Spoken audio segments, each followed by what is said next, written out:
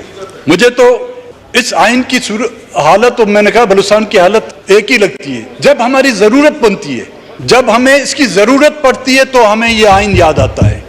جب بلوچستان کی ضرورت ہوتی ہے تو ہمارے حکمران جب اپوزیشن میں ہوتے ہیں تو اتنے موٹے موٹے آنسو بہاتے ہیں. جب وہ حکومت میں ہوتے ہیں تو وہ بلوچستان کے لوگوں کو کے آنسو بہاتے ہیں. اور یہی ہوتا ہے اس آئین کے ساتھ. اس آئین کا حلف ہم بھی لیتے ہیں. اس آئین کا اوتھ عدلیہ کے جو ججز ہیں, سپریم کورٹ سے, عالیہ عدلیہ سے لے کر لوور کورٹ تک, وہ اس کا حلف اٹھاتے ہیں. جنرل اسپیکر صاحب, آپ, ہمارے پرائم منسٹر, ہمارے وزراء, ہمارے chairman senate, deputy chairman senate کے اراکین, اعلیٰ فوجی قیادت, فوج کے سپاہی بھی اس آئین کا حلف لیتے ہیں. لیکن سب سے پہلے ہی اس آئین کی جو پامالی کرتی ہے, عام لوگ نہیں کرتے اس آئین کی پامالی. عام لوگ تو ایک ٹریفک سگنل کی خلاف ورزی کرتے ہیں تو اس کو جیل جانا پڑتا ہے. لیکن ہم اور آپ, ہم جو ہے نا بالکل اس کی جتنی بھی ہم خلاف ورزی کریں, ہم پر اس کا کوئی اثر نہیں ہوتا. جناب اسپیکر صاحب, میں سمجھتا ہوں میں یہاں پر کسی پولیٹیکل پارٹی یا کسی سیاستدان کو جو ہے ڈیفینڈ نہیں کرنا چاہوں گا, کیونکہ یہ حقیقت ہے کہ اب اس ملک میں سیاستدان نہیں رہے. جو سیاستدان تھے, یا تو ان کو فزیکلی ایلیمنیٹ کیا گیا ہے, یا تو ان کو اتنا مایوس کیا گیا ہے کہ وہ سیاست کے نام سے جو ہے بیزار ہو گئے ہیں. محترمہ شہید بے نظیر بھٹو کی جگہ بلاول بھٹو نہیں لے سکتا. سردار عطا اللہ مینگل کی جگہ اختر مینگل نہیں لے سکتا. باچا خان ولی خان کی جگہ احمد ولی خان نہیں لے سکتا. شہید نواب بگٹی کی جگہ شاہزین بگٹی نہیں لے سکتا. اور مولانا مفتی محمود کی جگہ مولانا فضل الرحمان نہیں لے سکتا. وہ سیاستدان تھے جنہوں نے قربانیاں دی, جنہوں نے اپنی اولادیں شہید کروائیں, جنہوں نے سالوں سال جیلیں کاٹی, اور کبھی انہوں نے جو ہے نا اپنے اصولوں پر سودے بازی نہیں کی, اور جن کی بدولت آج ہماری پہچان ہے, جن کی قربانیوں کی بدولت آج ہمیں پہچانا جاتا ہے. اور ہمیں ان ادوار میں ہمیں ملا کیا؟ پولیٹیکل گورنمنٹ اپنی جگہ, جو 3 مارشاء اللہ لگے ہیں, ایک مارشاء اللہ نے تو آپ کے ملک کا ایک بڑا حصہ ہم سے گنوا دیا, اس کی کبھی پوچھ گچھ کی گئی؟ لاکھوں بنگالیوں کا قتل عام کیا گیا, ہزاروں بنگالی عورتوں کی جو عصمت دری کی گئی, کبھی کسی نے, ہم نے ان سے پوچھا کہ کیا ان عورتوں کی عصمت دری, کیا ان بے گناہ بنگالیوں کا قتل عام کسی اسلام کی تبلیغ کے لیے کیا گیا تھا؟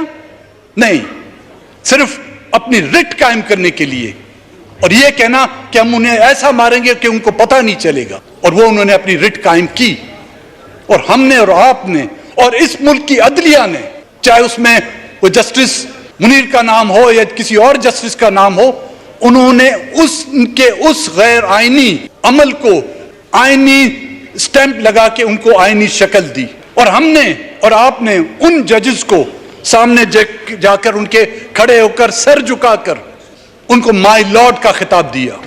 ہم نے ان سے پوچھا نہیں کہ کس آئین کے تحت تم نے جو ہے اس مارشل لا کو لیگل قرار دیا، کس آئین کے تحت بلوچستان میں اور بنگلہ دیش میں قتل عام ہونے والے اس خونی دور کو جو ہے نا آپ نے جائز قرار دیا۔ نہیں، ہم تو اسی دوڑ میں لگے رہتے ہیں کہ وہ کرسی، اس میں قصور ان کا نہیں ہے جناب اسپیکر صاحب، قصور ہمارا ہے۔ ہم نے ان کو وہ عزت دی ہے جس عزت کے وہ قابل نہیں تھے، ہم نے ان کو وہ رتبہ دیا ہے جس رتبے کے وہ قابل نہیں تھے، اور اب ہم رونا رو رہے ہیں۔ سپریم کورٹ کے یہ پہلے فیصلے نہیں آ رہے۔ 1974 میں ایک پولیٹیکل پارٹی جس کو نیشنل عوامی پارٹی کہا جاتا تھا، اس پر بھی تو پابندی سپریم کورٹ نے لگائی تھی۔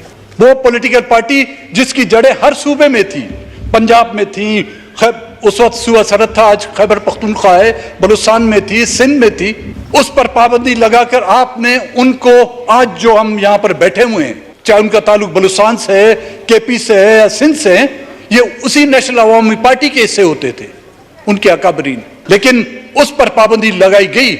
اسی سپریم کورٹ نے جب پابندی لگائی، کسی نے چوں تک نہیں کی، کسی نے اس پر اعتراض نہیں کیا کہ ایک پولیٹیکل پارٹی پر کیوں پابندی لگائی جا رہی ہے۔ ان مارشل لاؤں نے، ایک مارشل لا نے جس طرح میں نے کہا کہ ملک کا آدھا حصہ گوایا، دوسرے دو مارشل لاؤں نے یہاں پہ کلیشنکوف کلچر، ڈرگز، ہیروئن کلچر، دہشت گردی کو جو ہے عام کیا۔ یہاں پر دہشت گردی کے انسٹیٹیوشن قائم کیے گئے جس کی وجہ سے آپ کے ہزاروں لوگ شہید ہوئے، جس کی وجہ سے آپ کے لاکھوں لوگ بے گھر کیے گئے۔ کسی نے ان سے پوچھا؟ کسی نے ان سے حساب لیا؟ آپ کا تو احتساب ہوتا ہے، ہمارا احتساب ہوتا ہے، یہاں پر میاں شہباز شریف کا احتساب ہوا، زرداری صاحب کا احتساب ہوا، یوسف رضا گیلانی صاحب کا احتساب ہوا، ہم سب کا احتساب ہو رہا ہے، لیکن کیا چند ڈالروں کا احتساب ہو سکتا ہے؟ چند اربوں کا احتساب ہو سکتا ہے؟ ملک 2 لاکھ ہوتا ہے، اس کا کوئی احتساب نہیں۔ کسی کا بچہ، کسی کا بیٹا، ایک اولاد اس کے سامنے، اس کے ماں باپ کے سامنے جب اس کو گولیاں مار کر اس کو چھلی کیا جاتا ہے، اس کا کوئی احتساب نہیں۔ جناب اسپیکر صاحب، اسلام آباد ہائی کورٹ نے ہمیں کوئی ذمہ داری دی تھی، ایک کمیشن بنایا گیا تھا فار مسنگ پرسن، یا جو پاکستان کے مختلف جو تعلیمی ادارے ہیں اس میں بلوچستان سے تعلق رکھنے والے اسٹوڈنٹس کو جو ہراساں کیا جا رہا ہے اس پہ، اور وہی کمیشن جب ہم کوئٹہ گئے، لوگ اسی آسرے میں کہ شاید یہ کمیشن ہمارے مسنگ پرسن کو بازیاب کرائے، تو ایک شخص آیا تھا، وہ روتا ہوا گڑ گڑاتا ہوا کہ 2009 میں اس کا بیٹا جو ہے اغوا کیا گیا ہے۔ اس نے روتے ہوئے گڑ گڑاتے ہوئے کہا کہ کوئٹے تک آنے کے لیے اس کے پاس پیسے نہیں تھے، اس نے اپنے گھر میں جو موجود برتن، وہ ایک پرانا سا فریج بیچ کر وہ کرایہ کر کے صرف اپنی درخواست جو ہے وہ جمع کرنے کے لیے کوئٹہ پہنچا تھا۔ یہ عدلیہ جو کہتے ہیں ایک ہاتھ میں ترازو ہے اور آنکھوں پہ پٹی ہے، وہاں پر واقعی وہ کالی پٹیاں باندھی ہوئی ہیں۔ اس باپ کا درد ان کو نہیں آتا، اس ماں کی چیخ و پکار، جو ماں اور باپ، جو بیٹی کوئٹہ سے لے کر کراچی تک پیدل لانگ مارچ کرتی ہوئی آئی، اس عدلیہ کو وہاں پر سو موٹو لینا جو ہے گوارا نہیں ہوا۔ ایک بیٹا جس کی عمر 9 سال تھی، وہ کوئٹہ سے کراچی اور کراچی سے اسلام آباد پیدل چلتا ہوا تھا، جس کو بین الاقوامی میڈیا نے اس کو ہائی لائٹ کیا، لیکن ہماری عدلیہ، ہمارے نمائندگان سمون بکمون اور کچھ نہیں۔ آنکھوں پر پٹیاں باندھی ہوئی ہیں، ہونٹوں پر تالے لگائے ہوئے ہیں، میڈیا نے ان کو ہائی لائٹ کرنے کی کوشش کی تو اس میڈیا کے ممبران کو، حامد میر کی مثال آپ کے سامنے ہے، کراچی میں 6 گولیاں تو ماری، وہ بدبخت پسٹل میں 6 ہی گولیاں تھیں، اگر 12 ہوتی تو وہ 12 ہی مار دیتے اس کو بیچارے کو، لیکن کسی نے کوئی ایکشن نہیں لیا۔ نہ ہی وہ شہداء جو اس دہشت گردی کے عالم میں مارے گئے ہیں، کسی نے ان کی حال پرسی کی؟ کوئی ان کے گھر گیا کہ تمہارے دن کیسے گزر رہے ہیں، تمہارے بچے کیسے پڑھ رہے ہیں، ان کو 2 وقت کھانے کے لیے روٹی ہے؟ نہیں، اس عدلیہ نے بھی اس کا نوٹس نہیں، نہ حکمرانوں نے اس کا نوٹس لیا، نہ عدلیہ نے اس کا نوٹس لیا. جو ناردرن ایریا میں جو آپریشن کیا گیا، جو لوگ اس آپریشن کے وجہ سے اپنے علاقے چھوڑ کے چلے گئے. جناب اسپیکر صاحب، اپنا گاؤں، اپنا علاقہ، اپنا ملک چھوڑنا کوئی آسان بات نہیں. وہ بہت مجبوری کے تحت وہاں سے ان کو دھکیلا گیا، لیکن ان کی آباد کاری کے لیے کیا کیا گیا؟ ان کو واپس ہر حکومتوں نے ان سے وعدے کیے کہ ان کی آباد کاری کے لیے جو اقدامات کیے جائیں گے. جو بچے کچے بمباری سے بچے کچے جو گھر تھے، کھنڈرات، آخر میں جو ان کو بھی ملیا میٹ کر دیا. لیکن اس کے بدلے میں کئی لوگوں نے جو ہے مال و دولت کمائی. اندرون ملک اور بیرون ملک وہ ڈالر جو دہشت گردی کے لیے استعمال ہونے تھے خلاف، اس کے عوضاً انہوں نے جاگیریں لی. انہوں نے یورپ میں، آسٹریلیا میں جو جزیرے لیے، انہوں نے بڑے بڑے مینشن لیے. کہیں نا اس عدالت کو، اس پارلیمنٹ کو میں گزارش کرتا ہوں، ان کو بلائیں کہ یہ جزیرے آپ نے کہاں سے خریدے؟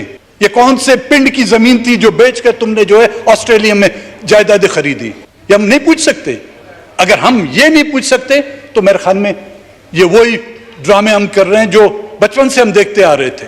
مجھے تو وہی ڈرامے لگ رہے ہیں. ایک زمانے میں خواجہ صاحب ڈرامے چلتے تھے ڈیلس کے، جو ختم نہیں ہوتے تھے.